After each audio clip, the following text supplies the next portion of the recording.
जैसा कि महान खगोलशास्त्री कार्ल सागन ने कहा था, कहीं कुछ अविश्वसनीय खोजे जाने की प्रतीक्षा कर रहा है। और आज हम ऐसी ही एक खोज की गहराइयों में उतरने वाले हैं। एक ऐसी पड़ताल जो ग्रहों के बारे में हमारी अब तक की जो समझ है उसे शायद थोड़ा झकझोर दे। बिल्कुल, एक ऐसी खोज जो हमें सोचने पर मजबूर करती है। हाँ, तो आज हम गहराई से बात करेंगे बहिर्ग्रहों पर पानी की मौजूदगी के बारे में। बहिर्ग्रह मतलब वो ग्रह जो हमारे सौर मंडल के बाहर हैं, दूसरे तारों का चक्कर लगा रहे हैं। और हमारे पास ना इस विषय पर हाल ही में हुए कुछ बहुत ही महत्वपूर्ण शोध के अंश हैं। जी हाँ, और ये शोध पुरानी धारणाओं को आप कह सकते हैं चुनौती दे रहे हैं। तो हमारा मकसद क्या है? हमारा मकसद है कि इन स्रोतों का हम बारीकी से विश्लेषण करें, ये समझने की कोशिश करें कि आखिर वैज्ञानिकों की सोच क्यों बदल रही है, कि इन बाहरी ग्रहों पर कितना पानी हो सकता है और इस बदलती सोच का असर क्या होगा जीवन की खोज पर, ग्रहों के बनने की प्रक्रिया को समझने पर। काश वर्ष दूर है ये ग्रह, और इसे सब नेपच्यून कहते हैं, मतलब पृथ्वी से बड़ा लेकिन नेपच्यून से छोटा। तो इसको लेकर बड़ा उत्साह था कि ये शायद एक हाइसियन दुनिया हो सकती है। हाइसियन दुनिया मतलब एक ऐसा ग्रह जिसके हाइड्रोजन वाले वायुमंडल के नीचे एक बहुत बड़ा पूरे ग्रह पर फैला हुआ महासागर हो। बिल्कुल, एक वैश्विक महासागर। पर क्या ये तस्वीर वाकई सही है? यहीं से मुझे लगता है आज की कहानी शुरू होती है। सही कहा। देखिए, पहले वैज्ञानिक समुदाय में एक आम धारणा थी। ये माना जाता था कि K2-18b जैसे जो सब नेपच्यून ग्रह हैं वो अपने तारे से काफी दूर बनते हैं। हाँ, उस ठंडी जगह पर जिसे स्नो लाइन या बर्फीली रेखा कहते हैं। हाँ, बर्फीली रेखा। तो कल्पना ये थी कि वहां बनते समय ये ग्रह अपने आसपास जो ढेर सारी बर्फ है उसे जमा कर लेते हैं। फिर धीरे धीरे शायद गुरुत्वाकर्षण की वजह से ये अपने तारे के करीब आ जाते हैं। और फिर वो बर्फ पिघल जाती है और ग्रह एक तरह से पानी से भर जाता है। हाइसियन ग्रह। हाँ, गर्म पानी से लबालब दुनिया। सुनने में तो ये बड़ा सीधा सा लगता था, है ना? बिल्कुल, ये एक स्थापित मॉडल था, काफी तार्किक भी लगता था।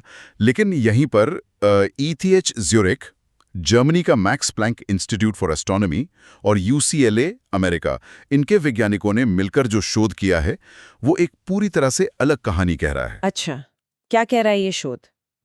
इस शोध से जुड़ी प्रोफेसर कैरोलिन डॉन है, ETH ज्यूरिख की। उन्होंने कहा है, और ये वाक्य बहुत महत्वपूर्ण है, कि ग्रहों पर पानी पहले की धारणा से कहीं ज्यादा सीमित है। कहीं ज्यादा सीमित है? जी हाँ, उनका शोध सीधे सीधे K2-18b जैसे ग्रहों के विशाल महासागरीय दुनिया होने की संभावना पर एक बड़ा सवाल उठाता है। ये कोई छोटा मोटा बदलाव नहीं है, ये बुनियादी तौर पर हमारी समझ को बदल सकता है। तो फिर इतना बड़ा बदलाव क्यों? मतलब वैज्ञानिकों की सोच अचानक से क्यों पलटी? पिछली स्टडीज में ऐसी कौन सी चीज थी जिसे नजरअंदाज किया जा रहा था? कुछ कमी थी उनमें? हाँ, यहीं आकर मामला बड़ा दिलचस्प हो जाता है। देखिए, पिछली लगभग सभी स्टडीज ने ना एक बहुत ही जरूरी पहलू को अनदेखा कर दिया था। वो था ग्रह का अंदरूनी हिस्सा। अंदरूनी हिस्सा? हाँ, खासकर उसके शुरुआती दौर का पिघला हुआ चट्टानों का महासागर, जिसे मैग्मा महासागर कहते हैं, और उसके ऊपर जो घना वायुमंडल था, उनके बीच होने वाला रासायनिक लेन देन, केमिकल कपलिंग। केमिकल कपलिंग, रासायनिक जुड़ाव। सरल शब्दों में कहें तो कैसे वो नीचे का खौलता हुआ मैग्मा और ऊपर की गैसें, कैसे वो आपस में रिएक्शन करती हैं और एक दूसरे की केमिस्ट्री को बदलती हैं। जो नए शोध के मुख्य लेखक हैं, एरन वर्लिन, वो इसी बात पर जोर देते हैं। उन्होंने कहा कि उनके अध्ययन में ग्रह के आंतरिक भाग और वायुमंडल के बीच की इन जटिल अंतःक्रियाओं को पहली बार विस्तार से ध्यान में रखा गया है। यही वो मिसिंग पीस था। अच्छा, मैग्मा महासागर और वायुमंडल के बीच का रासायनिक लेन देन, ये सुनने में तो काफी जटिल लगता है। तो शोधकर्ताओं ने क्या पाया? कैसे थे ये ग्रह अपने बनने के शुरुआती दौर में? उनका मानना है कि जब ये सब नेपच्यून ग्रह बन रहे थे तो अपने शुरुआती लाखों सालों तक ये अंदर से बहुत ज्यादा गर्म थे। हाँ, मतलब उनकी सतह पिघली हुई चट्टानों का एक गहरा खौलता हुआ समंदर रही होगी, वो मैग्मा महासागर। बिल्कुल, और इस खौलते हुए समंदर के ऊपर हाइड्रोजन गैस का एक बहुत ही घना, एक भारी कंबल जैसा वायुमंडल था। हाइड्रोजन का कंबल? हाँ, और ये हाइड्रोजन गैस इतनी ज्यादा थी कि उसने ग्रह की गर्मी को बाहर निकलने से रोक दिया। एक तरह का ग्रीन हाउस इफेक्ट, लेकिन बहुत ज्यादा। तो ये मैग्मा महासागर वाली अवस्था लाखों वर्षों तक बनी रही। सोचिए, एक विशाल आग का गोला जिस पर गैस का मोटा लिहाफ चढ़ा हो। कल्पना करना भी मुश्किल है। और इसी लंबे उथल-पुथल वाले दौर में वो रासायनिक प्रक्रियाएं होती हैं जो पानी की पूरी कहानी बदल देती हैं। शोधकर्ताओं ने इसे समझने के लिए बड़े विस्तृत कंप्यूटर सिमुलेशन किए। सिमुलेशन। हाँ, उन्होंने 248 अलग अलग तरह के मॉडल ग्रहों का अध्ययन किया, जिसमें 26 विभिन्न रासायनिक तत्व और यौगिक कैसे व्यवहार करेंगे ये परखा गया। ये सिमुलेशन गणना करते हैं कि उस भयंकर दबाव और तापमान में मैग्मा महासागर और हाइड्रोजन वायुमंडल के बीच कौन सी रासायनिक प्रतिक्रियाएं होंगी और उनका नतीजा क्या होगा। और नतीजा क्या निकला? नतीजा चौंकाने वाला था। इन सिमुलेशन से पता चला कि इस माहौल में जो तीव्र रासायनिक प्रतिक्रियाएं होती हैं, वो असल में ज्यादातर H2O यानी पानी के अणुओं को या तो बनने ही नहीं देती या बनने के बाद उन्हें तोड़ देती हैं। पानी के अणु नष्ट हो जाते हैं? ये तो बड़ी अजीब बात है। मतलब अगर पानी के अणु टूट गए तो उनका हाइड्रोजन और ऑक्सीजन कहाँ गया? सतह पर पानी क्यों नहीं बचा? हाँ, नष्ट होने का मतलब वो अपनी H2O वाली शक्ल में नहीं रह पाते। उस भीषण गर्मी और दबाव में पानी के अणु टूट जाते हैं हाइड्रोजन और ऑक्सीजन परमाणुओं में। अब ये जो अकेला ऑक्सीजन परमाणु है वो मैग्मा महासागर में मौजूद धातु तत्व जैसे लोहा, मैग्नीशियम उनके साथ बड़ी आसानी से जुड़ जाता है। अच्छा। और भारी धातु ऑक्साइड बना लेता है। ये भारी यौगिक फिर गुरुत्वाकर्षण के कारण ग्रह के और अंदरूनी हिस्सों में चले जाते हैं, उसके कोर यानी केंद्र में समा जाते हैं। और हाइड्रोजन?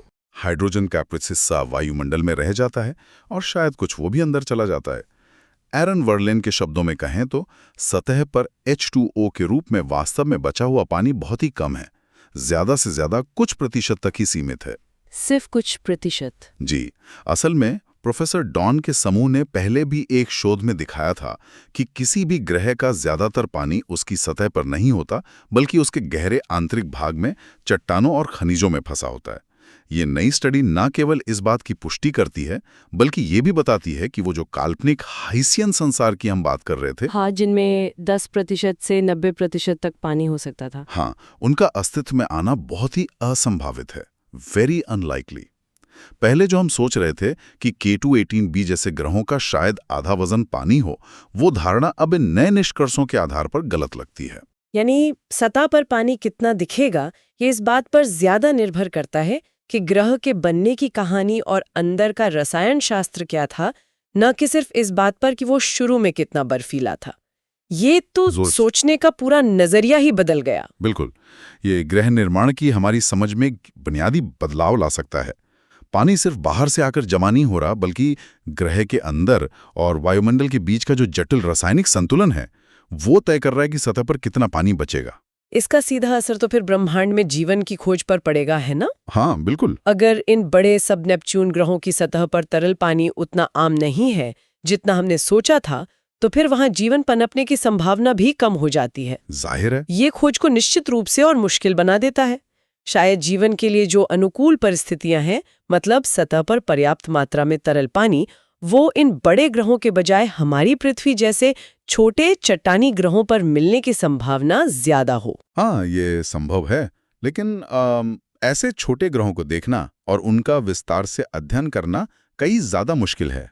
उसके लिए हमें शायद James Webb space telescope JWST से भी ज्यादा शक्तिशाली अगली पीढ़ी की वेधशालाओं का इंतजार करना होगा। बिल्कुल, तो जीवन की खोज का रास्ता शायद थोड़ा और चुनौतीपूर्ण हो गया है, लेकिन इसमें एक और बड़ा दिलचस्प पहलू भी है। क्या? वो ये कि ये शोध हमारी अपनी पृथ्वी की स्थिति पर भी एक नई रोशनी डालता है। प्रोफेसर डॉन बताती हैं कि जब उन्होंने अपने मॉडल्स को पृथ्वी पर लागू किया तो पाया कि पृथ्वी में पानी की जो मात्रा है वो उनके सिमुलेशन के नतीजों से काफी मेल खाती है। अच्छा। हाँ, उनके अनुसार पृथ्वी शायद उतनी असाधारण नहीं है जितना हम सोचते हैं। हमारे अध्ययन में कम से कम पानी की मात्रा के संदर्भ में यह एक सामान्य ग्रह प्रतीत होता है। पृथ्वी एक सामान्य ग्रह है पानी के मामले में? हाँ, ये उस धारणा को चुनौती देता है कि हमारी पृथ्वी ब्रह्मांड में बहुत खास है, बहुत अनोखी है। हो सकता है पानी के मामले में हम उतने भी विरले ना हों।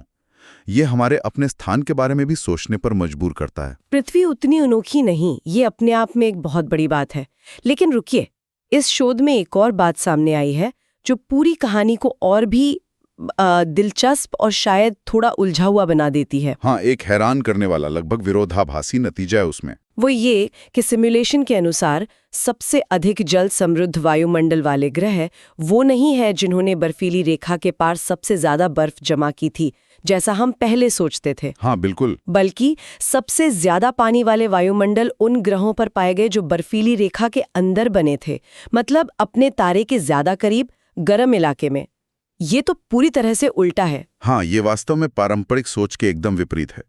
पहली बार सुनने में अजीब लग सकता है, लेकिन इसकी एक रासायनिक व्याख्या है। क्या व्याख्या है? इन ग्रहों के वायुमंडल में जो पानी है वो बाहर से लाई गई बर्फ के पिघलने से नहीं आया, नहीं आया, बल्कि वो रासायनिक रूप से वहीं बना है। वहीं बना है। कैसे?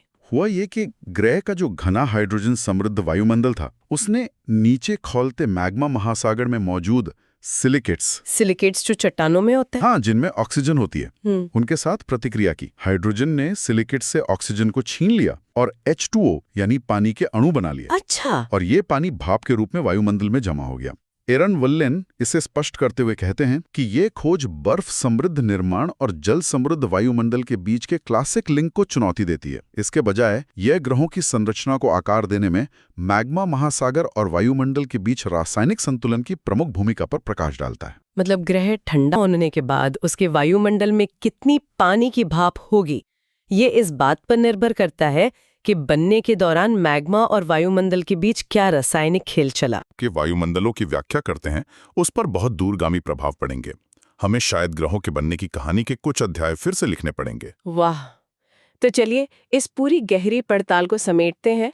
हमने आज क्या-क्या मुख्य बातें जानी। सबसे पहली और शायद सबसे बड़ी बात, बहिर्ग्रहों पर, खासकर K2, 18b जैसे सब नेपच्यून ग्रहों पर सतह पर तरल पानी शायद उतना ज्यादा नहीं है जितना पहले माना जा रहा था। हाँ, ये एक बड़ा टेक अवे है। दूसरी अहम बात, ग्रहों के बनने और उनकी फाइनल बनावट को तय करने में उनके अंदरूनी हिस्से, खासकर वो शुरुआती मैग्मा महासागर और उनके वायुमंडल के बीच होने वाली जो रासायनिक क्रियाएं हैं, वो बहुत जरूरी हैं। बिल्कुल, ये केमिकल कपलिंग वाला पहलू बहुत महत्वपूर्ण निकला। और इसी के चलते वो हाइसियन दुनिया यानी विशाल महासागरों वाली दुनिया की संभावना अब बहुत कम लगती है। सही। नतीजतन ऐसे ग्रहों पर जीवन की खोज का काम और भी चुनौतीपूर्ण हो गया है, क्योंकि सतह पर तरल पानी शायद उतना उपलब्ध न हो। जी हाँ, ये एक मुश्किल बढ़ाता है।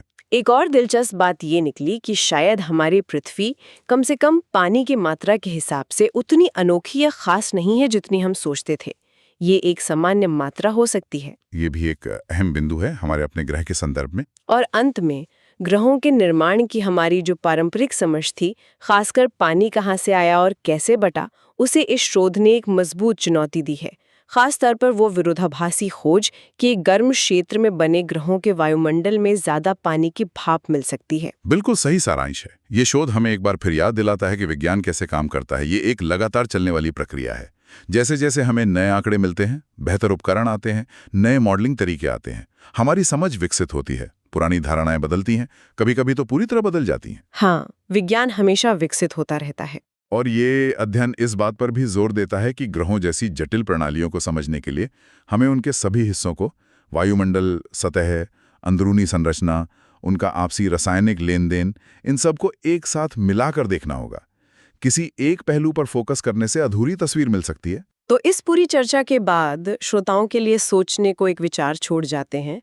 अगर पानी ही कई सब नेपच्यून ग्रहों की मुख्य विशेषता नहीं है, जैसा कि अब लगता है, तो फिर उनके विकास, उनकी भूगर्भीय गतिविधि और उनकी संभावित रहने की योग्यता पर कौन से दूसरे कारक हावी हो सकते हैं? हाँ, ये एक बड़ा सवाल है। क्या ये उनकी अंदरूनी गर्मी का स्तर है, या उनके वायुमंडल में दूसरी गैसें, या तारे से आने वाला रेडिएशन?